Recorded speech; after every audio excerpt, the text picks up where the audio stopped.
Hello दोस्तों, आदि जुपाली education के ज्योग्राफी क्लास में आप लोग का स्वागत है। आज हम लोग पढ़ेंगे सौर मंडल में बौने ग्रह को। तो बौना ग्रह पहले क्या है ये समझिए। तो बौने ग्रह के बारे में है कि इस 24 अगस्त 2016 में इसमें एक नया परिभाषा जोड़ा गया आई ए ओ यू के द्वारा। इसको कहते हैं इंटरनेशनल, ये भी आ जाता है क्वेश्चन, एस्ट्रोनॉमिकल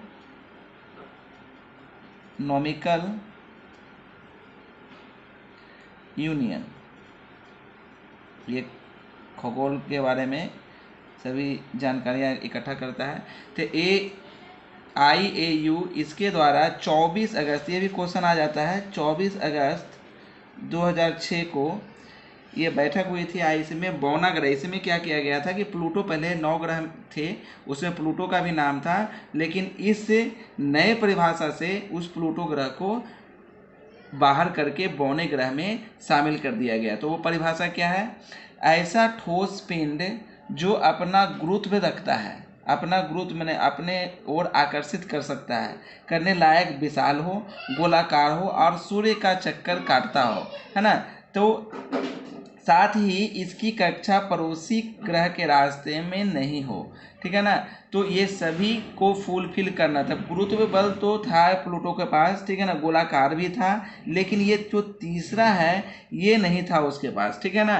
तो वो क्या करता था कि बरून की कक्षा को, ये जो गोल गोल घूमता था, तो ऐसे ऐसे गोल गोल घूम रहा है, तो घूमने के क्रम में ये बरून जो था इसकी कक्षा में ये जाकर घुस अंदर चला जाता था ये प्लूटो। इस कारण से अपनी कक्षा में न घुस मैंने जाकर दूसरी की कक्षा में चला जाता था। इसी कारण इसे अब ग्रह की कैटेगरी से निकालकर बौने ग्रह में डाल दिया गया, ठीक है। इसमें कोई दिक्कत नहीं है। तो इस डेट को याद कर लीजिएगा आप लोग। तो बौने ग्रह में कौन कौन है? तो ये है पहला प्लूटो, उसके बाद है सेरस, उसके बाद है चेरॉन, और उसके बाद है इरिस, ठीक है। ये 4 ग्रह जो हैं वो बौने ग्रह में आते हैं। तो अब थोड़ा सा प्लूटो के बारे में देख लेते हैं। प्लूटो जो ग्रह है, प्लूटो जिसको हिंदी में हम लोग यम कहते हैं, इसका खोज 1930 ईस्वी में क्लाड टॉम्बो द्वारा की गई थी। टॉम्बो के द्वारा की गई थी, ठीक है। इसे IAU ने नया नाम दिया। इसको ये भी क्वेश्चन में आ सकता है 134340, ठीक है। प्लूटो तो नाम था पहले से, उसका इस एक नया नाम दिया IO, मैंने ये इंटरनेशनल एस्ट्रोनॉमिकल यूनियन ने इसका नाम दिया 134340, जो नया नाम है, ठीक है। आकार में ये चंद्रमा से छोटा है। ये क्या है? ये आकार में चंद्रमा से छोटा है। इसकी कक्षा वृत्ताकार नहीं है, ये वृत्ताकार पथ पर नहीं घूमती है। ये बरून की कक्षा को क्या कर देती है? अभी हम बताए थे, ये बरून की कक्षा को क्वेश्चन कर सकता है कि बरून की कक्षा को कौन सा बौना ग्रह काट देता है, तो वो है प्लूटो, ठीक है ना। ये बरून की कक्षा को काट देती है, ठीक है। उसके बाद आते हैं सेरस के बारे में, थोड़ा सा जान लेते हैं। सेरस है, इसका जो था वो खोज करता था, वो उसका नाम था पियाजी, जो इटली के थे, ठीक है। इसका नाम है नंबर 1, संख्या 1 इसका नाम है। ये सेरस भी नाम बोलते हैं और संख्या 1 भी बोलते हैं। और ये बुध जो ग्रह है उसका 1/5 भाग है। समझ लीजिए कितना, बुध तो खुद सबसे छोटा है, उसका भी 1/5 भाग है ये, ठीक है। उसके बाद एक चेरॉन के बारे में थोड़ा सा जान लेते हैं।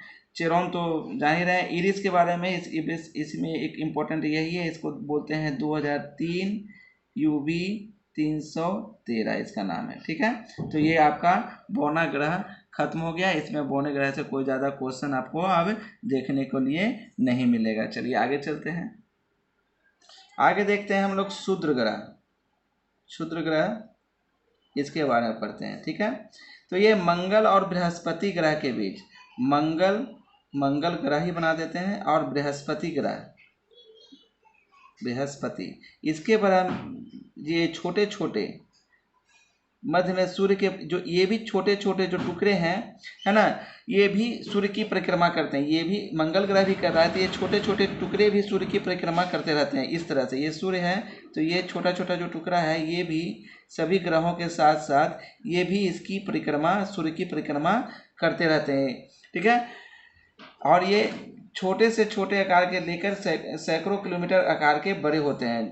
इसका जो आकार होता है सैकड़ों किलोमीटर बड़ा होता है आकार में, इतना बड़ा होता है। ठीक है, इसकी उत्पत्ति के बारे में बताएं, ये बना कैसे? ये बना जब छोटे छोटे ग्रह बन रहे थे, ये सब जो ग्रह बन रहे थे मंगल बृहस्पति ग्रह, तो इनके जो जो छोटे छोटे टुकड़े बने, ये टुकड़े एक जगह ये इस तरह से एकत्रित होकर और ये सूर्य का चक्कर लगाने लगे। माने जब ग्रह बनने के समय में जो विस्फोट हुए, उनसे जो टुकड़े निकले, उन टुकड़ों से इनका निर्माण हुआ है। इनकी संख्या बताई जाती है कि 40,000 के करीब है। ठीक है, और ये जब पृथ्वी पर चले जाते हैं, कभी कभी ये पृथ्वी पर आके टकरा जाते हैं, तो पृथ्वी पर टकराने से पृथ्वी पर बहुत बड़ा गर्त बन जाता है। इसमें से एक गर्त लोनार झील है, लोनार झील।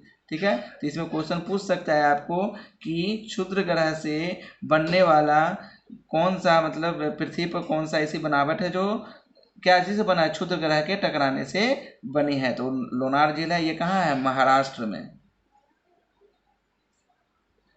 ठीक है, और फोरबेस्टा नाम का एक क्षुद्र ग्रह है।